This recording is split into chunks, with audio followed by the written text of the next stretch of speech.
Morning guys, it's Saturday 24th of August. We're on the road again, moving up to the other farm where we've got the wheat to cut. Going up the steep hill. And yeah, we'll get there in a bit, then we've got to run back and get the JCB. George is going to bring up the tractor and trailer. Jeremy already took up the header last night, so, and we'll get cracking with it. Alright, let's get this header hooked up. The variety of this wheat is Graham. So we had Graham here last year, and it yielded quite well. So fingers crossed.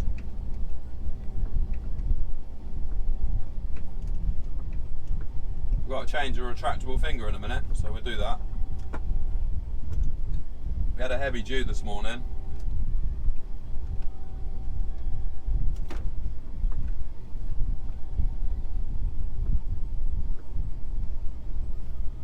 We had a pretty heavy dew this morning, so there's no rush, desperate rush to get going, because we haven't got a dryer here. Well, not a diesel dryer anyway. We've got aerated bins that we can blow air through, but I'll get out and hook this header up.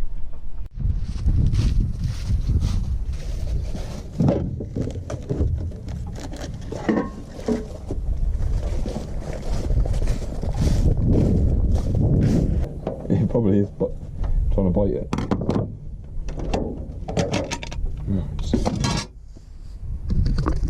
Okay, somewhere in here is the broken one. There he is. So I've got the new retractable finger. Now these are actually designed to break.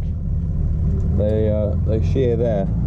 If you get like a stone or something like that coming in the front, basically they just snap off instead of breaking the shaft inside or anything else. They just shear off, and they're quite easy to change actually.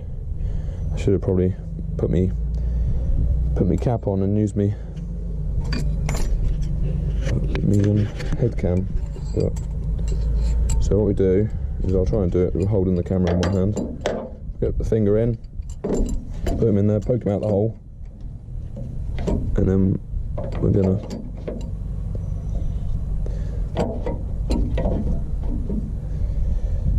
what bit do we want? This bit goes on there.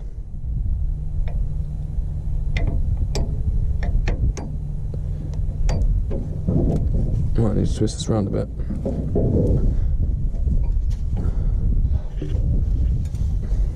Let me put you down for a second.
Right, so I've got a few spare minutes this morning, so I'll quickly show those of you that don't know how this header works quickly.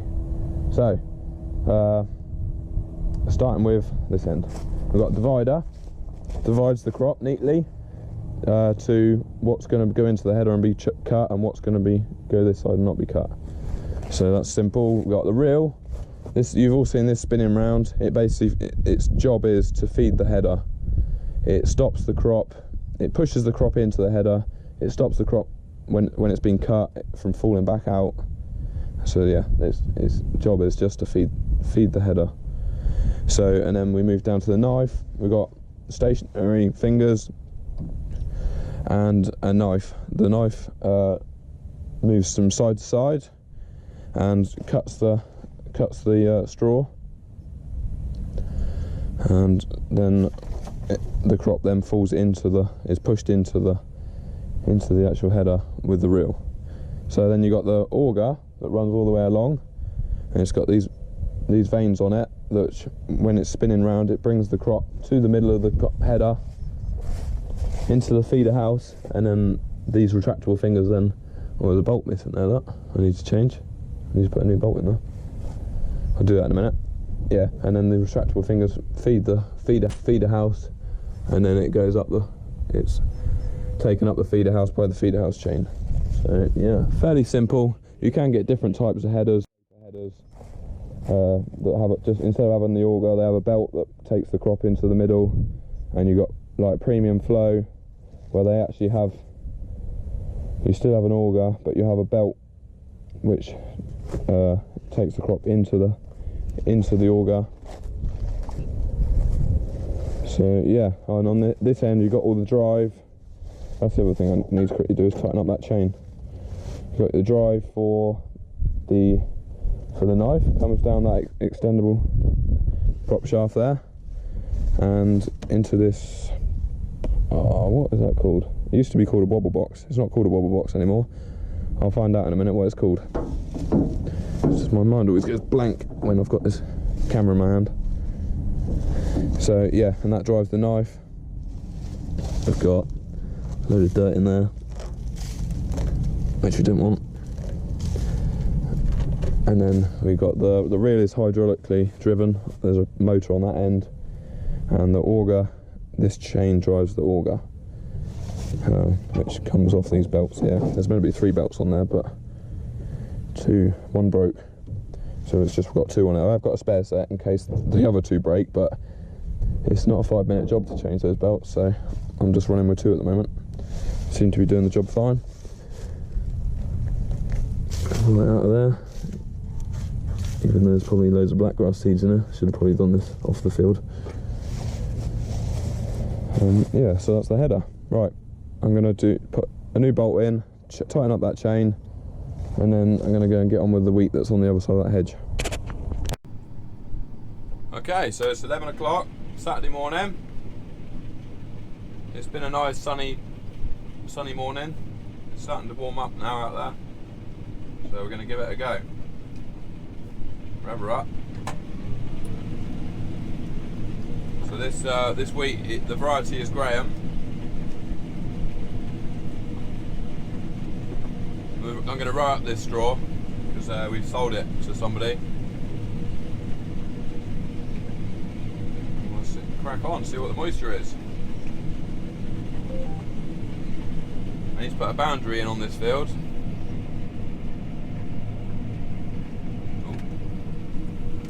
Pull the reel in and slow the reel down.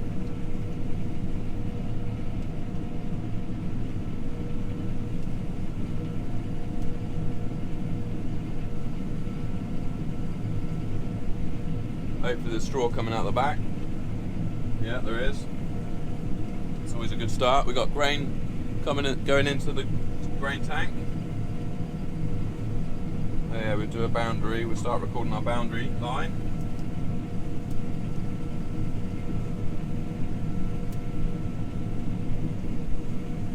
Oh, here's Keith. This is the guy that's bought the straw. Or buying the straw.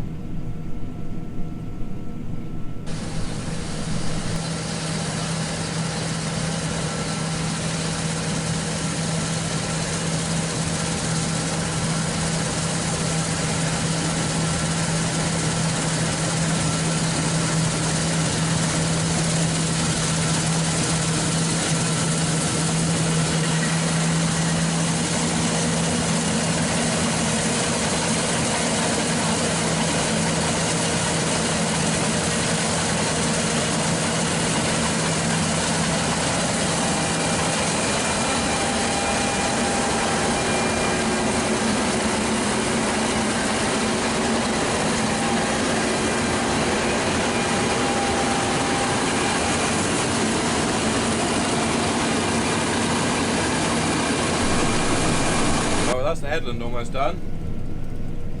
We're filling the trailers up here because the ground's a bit drier. So it won't. The trailers don't mark the ground as much up here. But the moisture is a little bit high. It's about 16.5%.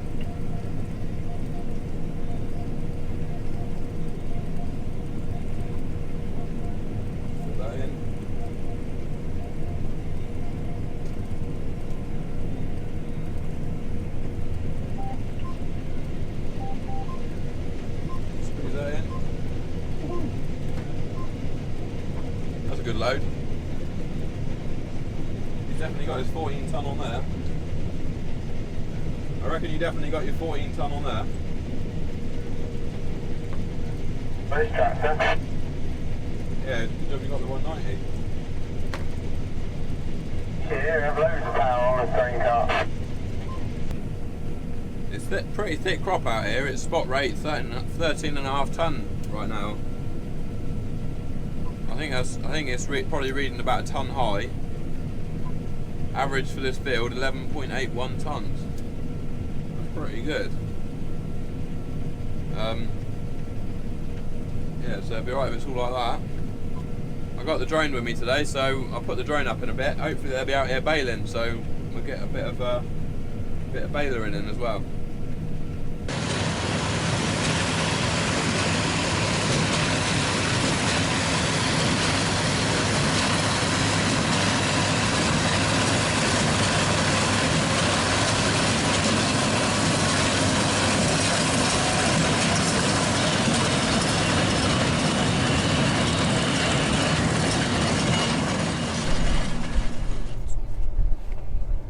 Gonna get out and have a quick look at the straw and see if we're losing any grain.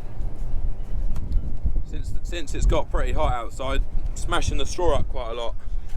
Oh, just kicked the drone. And I've opened up the concave to 30 to try not to thrash the straw as hard. Because the more smashed up the straw is, the harder it is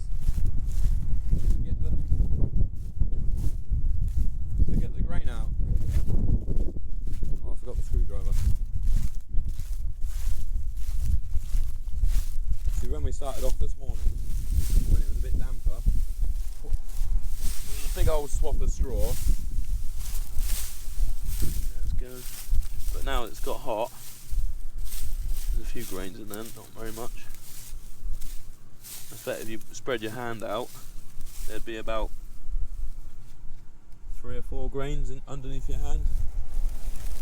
I think that's pretty good.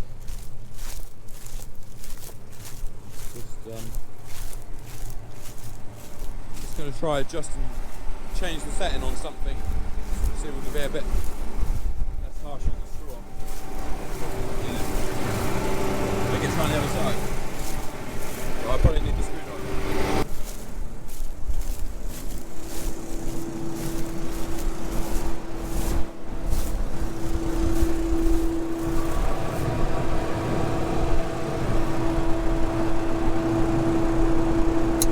Bloody hot out here.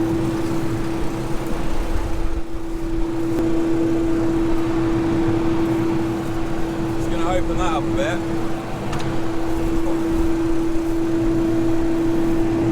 Do this one as well.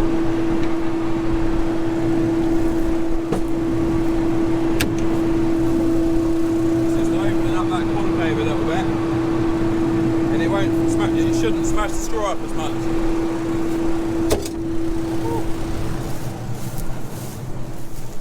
Probably worth a try anyway. The only time I normally open that up is when we're cutting rape.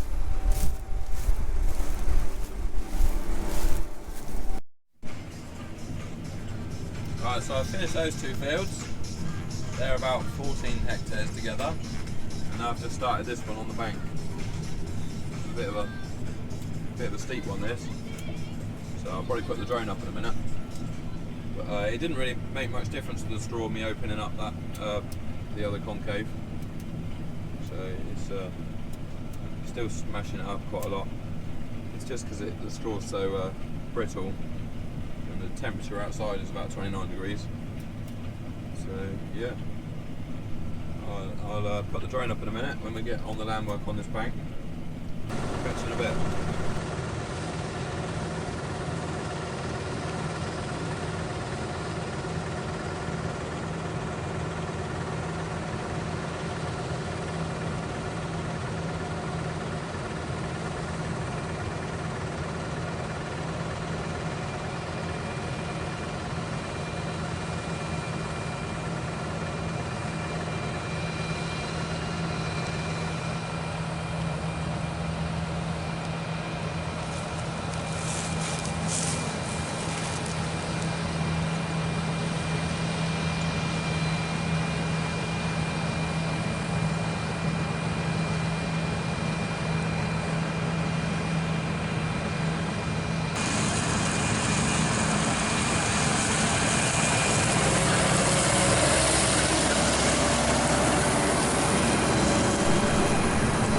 Alright guys, it's Saturday evening and yes, just gone past 8 o'clock, something like that, 10 past 8. We haven't had a bad day considering we didn't get going till 11. We've done about 25 hectares of wheat. As you can see now, the dust is just sort of starting to linger as the sun's gone down. It's pretty dusty old stuff. So I did remember how to get to find the engine hours after I couldn't remember on the live stream the other night. But it's done 855 engine hours and 646 drum hours. So when I say drum hours, I mean when the separator is engaged. Yeah, you know, the mechanism of the combine is actually working. That's counting those hours. So yeah, it's not done a massive amount. The combine does about 500, probably just short of, no, it's about 500 hectares a year, a season, 1,250 acres. So yeah, but my brother is driving a S690 this summer, which is exactly the same age as this combine, 35-foot header, and it's done a few more rotor hours than what this has done drum hours. Not many more, but it's got an extra 1,000 hectares on the clock to what this one's got. So it just shows, although they've got more ground than us, so it's going to be, but the thing I'm getting at is it's very similar drum hours to their rotor hours, but they've covered so much more ground in that same amount of time. So it's a S690. At the time it was the biggest John Deere combine that they make. Now obviously you can get the S790. But yeah, so he's got a 35-foot header on there. It just goes to show how much more output you get from the big rotary one. This is the biggest straw walker machine that John Deere make, and that was the biggest rotary machine that they make. And same amount of very similar rotor hours, but an extra 1,000 hectares you get out of it. So it's got much higher output. You know, in a good field of wheat, it probably does 60 tonne an hour of wheat. So yeah, we're not going to go on late. It'll probably get tough once it gets dark.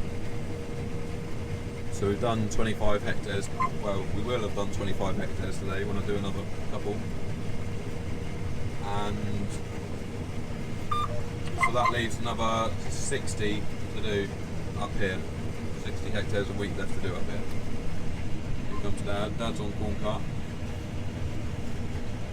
And because we're right by the farm, right by the grain store, so. But yeah, it means we've got 60 more hectares of wheat to cut here. So I doubt we'll get it done in the next 2 days. We would do if we had 2 really good days, I guess, but we're not getting started till about 11 because it's heavy dew in the morning, and we want to try and let the wheat dry down in the sun a bit rather than spending money on drying it. So yeah, I guess we'll see you in the morning. Thanks for watching. not sure if you guys can see it, but there's if you look carefully, you'll see lots of little grains of wheat flying up in the air. I'm guessing they do it all the time, but you just don't see it in the daytime. But because I've got the lights on, it's showing up, all flying up in the air.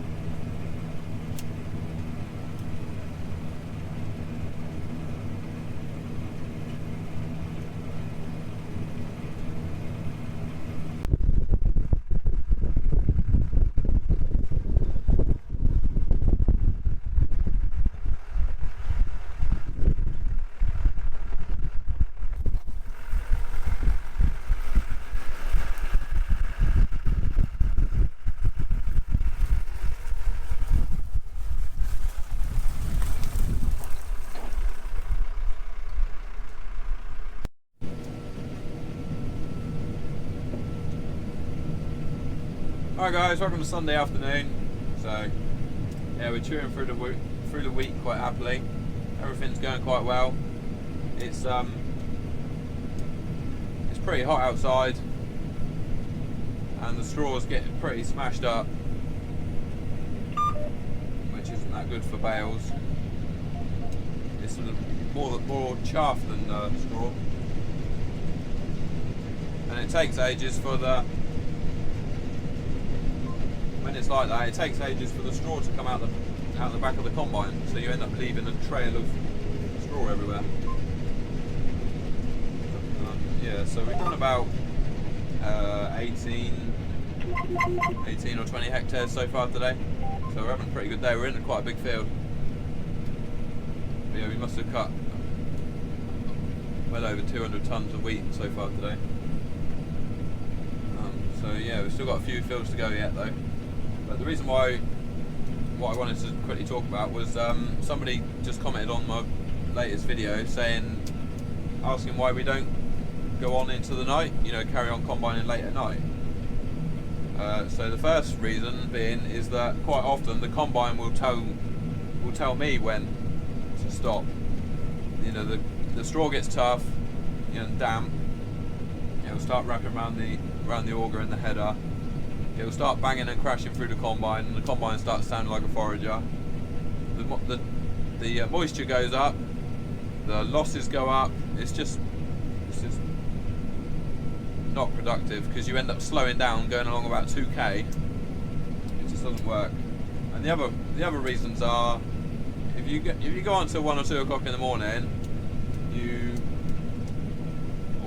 you're so tired the next day, or if you do that every night for a few nights, everybody's really tired. That's when accidents start happening. People get tired and start doing silly things. Accidents happen, and things get broken as well when you're tired. So you say you go till 1 or 2 o'clock in the morning. All right, you've got loads of ground cover that night. But the next day, the combine driver might go and wrap the unloading spout round a telegraph pole, and then that'll put you down for 2 days. So all that extra ground you covered going till 2 o'clock in the morning is gone out the window. So it's just not productive. You know, we don't want people having accidents. So yeah, it's just best to.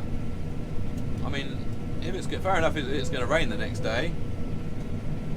And we got 1 field of wheat left, we'd go on and do it.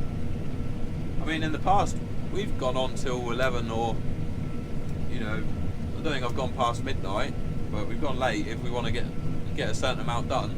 If we're trying to get a certain amount done, but it's just, you know, if you pack up at 9 or 10, you can get home and have some dinner and still get to bed at a half sensible time. And then you don't feel tired the next day. See what I mean? It takes ages for the straw to go right through. When it's all smashed up, it takes ages for it to come out the back.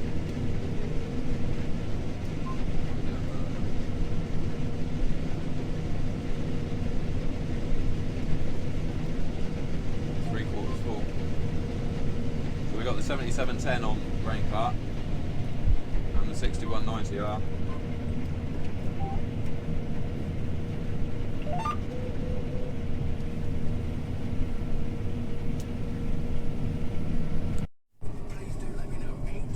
I'd hit that or not.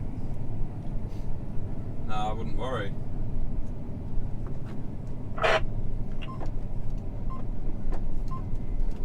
Right, that's that field done. I did just try and put the drone up, but it crashed and broke the rotor, so, and I haven't got any spare rotors on me. The reason why I was trying to put the drone up was because I was just unloading there, and I've got to drive through this crop of maize to get out of this field. We're just going to go around to the next field.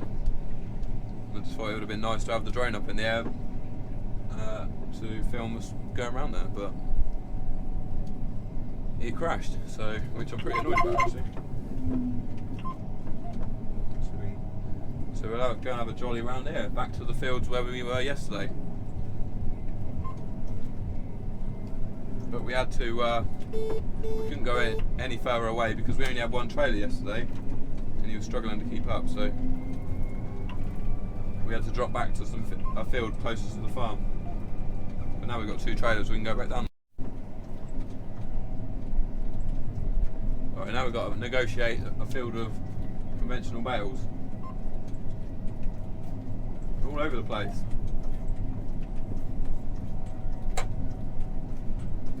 Well, there's one on its own there. Not in the. What are they? Groups of 2, 3, 4, 5, 6, 7, 8, 9, 10. Groups of 10.